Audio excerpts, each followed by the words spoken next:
Kondisi banjir untuk Desa Angkeo pada saat ini sudah surut. Desa Angkeo, Naibos sama Inor rata-rata sudah surut dan alhamdulillah sampai saat ini tidak ada korban jiwa, dan yang ada laporan dari Inor ada beberapa kakak yang mengungsi, namun kami belum dapat jumlah yang pasti.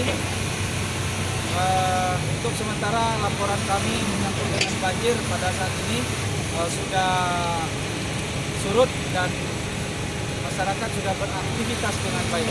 Kemudian kondisi jembatan sedang dilakukan perbaikan untuk kemudian bisa dilewati oleh kendaraan.